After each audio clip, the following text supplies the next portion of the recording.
What you are about to experience is out of this world.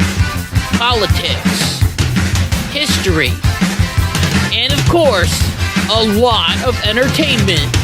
It's time to rock it with the Docket. Hey, what's going on, everybody? It's Kyle Dockery with the Dockery Docket. We are here with another fantastic episode of the Dockery Docket. I'm excited to be here, and I hope that you are excited to be here as well. And if you are excited to be here as well, make sure to go down below, hit the like button, hit the subscribe button, so then you never miss one of my videos. So here's the thing. Kamala Harris can try to claim that she is her own candidate, but she will always have the Joe Biden administration around her neck pulling her down. She and Joe Biden allowed 15 million illegal immigrants to come into this country. Both her and Joe Biden were responsible for all of the inflation that we are experiencing right now.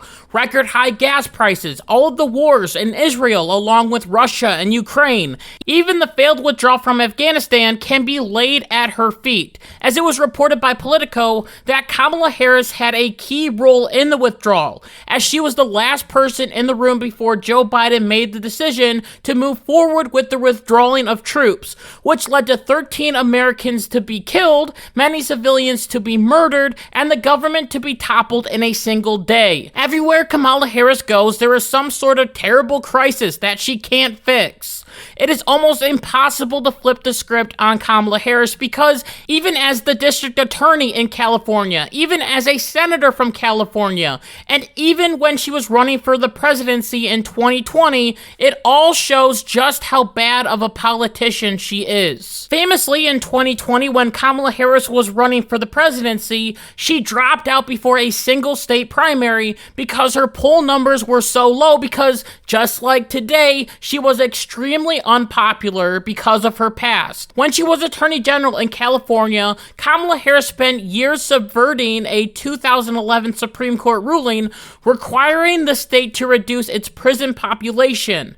The reason why the state didn't want to get rid of low-level offenders is because it would, and I quote, deplete a workforce that California relies on to suppress wildfires. So Kamala Harris and the state of California were using prisoners for slave labor to fight off wildfires. For a party that is always talking about how overcrowded the prisons are, Kamala seems to love to have them in there for a very long time. Well, not everyone, as some people were able to get free, like an illegal immigrant that Kamala picked for a job program who later then brutally attacked a woman. And when she was DA, she made it a priority to let illegal immigrants come into our country. Kamala Harris has always been this pro-illegal immigration person, claiming this in a video.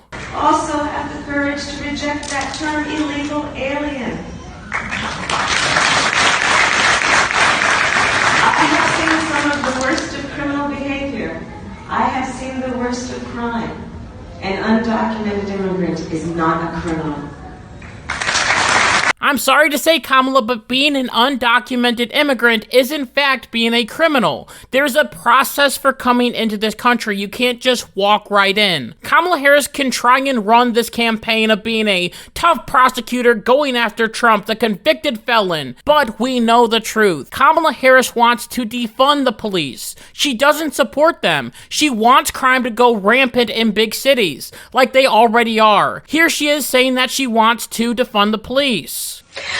So, Chris, we have to reimagine safety and public safety in America. You know, the status quo has been to determine and create policy around the idea that more police equals more safety, and that's just wrong. She also wants to end fracking. Take a look at this video. There's no question I'm in favor of banning fracking. So, yeah, and starting with what we can do on day one around public lands, right? And then there has to be legislation. But yes, and this is something I've taken on in California. I have a history of working on this issue. And to your point, we have to just acknowledge that the residual impact of fracking is enormous in terms of the impact on the health and safety of communities. And she has also claimed that she wants to have Medicare for all, even for illegal immigrants. Is entitled to benefits for health care services under this act. Not every individual who's a citizen but every individual who's a resident. So you support giving universal health care, Medicare for all, to people who are in this country illegally? Let me just be very clear about this. I am opposed to any policy that would deny in our country any human being from access to public safety, public education, or public health, period. Kamala Harris has some wild ideas, and this is why back in 2019, before she was even considered to be a VP pick, she was ranked as the most liberal senator. Do you know what that means? That means that they ranked her higher than Bernie Sanders, and Bernie Sanders is literally a communist. Well, thinking about it, Kamala might be a communist as well. So there's a big difference between equality and equity. Equality suggests often everybody should get the same thing. Well, that often assumes everybody started out in the same place. As opposed to equity, which is everyone should end up in the same place. And if you then understand not everybody started out in the same place, you understand some people need more. So we all end up in the same place, right? This is why I believe that Kamala Harris should be as far away from the White House as humanly possible. But however, there will be people that listen to this podcast and listen to the words of Kamala Harris and vote for her anyway, due solely to the fact that she is a woman of color. Now, I hope that you noticed in this video, I didn't mention her race, or her racial background, or her being a woman, or the fact that she started out by having an affair with a married man named Willie Brown, because all of that crap doesn't matter. It is the policy that matters to me. However, in our culture, identity politics is so important. The first time I experienced it was back in 2008, where a little 6th grade me decided to like John McCain, which then led to people calling me racist, and it almost destroyed my passion for politics.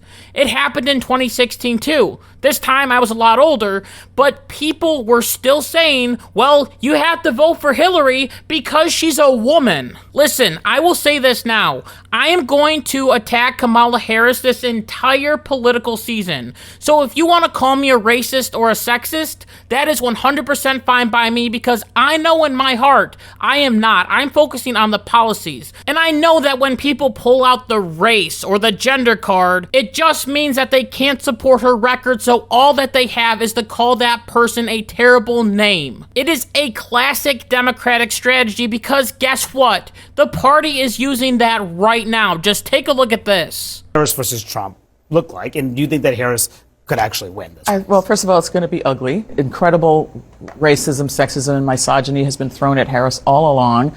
She won't be backing down from any of those sexist and racist, disgusting statements that we are anticipating coming from the right. Be prepared for the racist, sexist, and xenophobic tenor. He is going to try to attack Senator Kamala Harris with both sexist and racist tropes. He's reverted back to his racist and sexist tropes. VP pick Kamala Harris responds to racist and sexist attacks. Sexist and racist attacks. Racist and sexist attacks. I wonder what you make of these racist and sexist attacks. Attacks that can only be described as sexist and racist. Sexist, sort of racist attacks. Sexist and racist language about her. Part of the reason why these attacks work is because they play on such deeply ingrained gender and racist biases in our culture. It's very important that we all are cognizant of the racism around us, the misogyny around us. All of us are guilty of it. The right-wing media, Tiffany, are going to be racist. They're going to be sexist. We know that. Vice President Kamala Harris needs to be more humbled. Absurd. And we've gotten to the point where I'm ready to call this stuff racist and sexist. This is how it's going to be for the rest of the campaign. Yes, it is annoying. Yes, it is frustrating, but we have to remind people the truth. No matter what her race, Kamala Harris is extremely unpopular, and her policies are borderline communist in nature.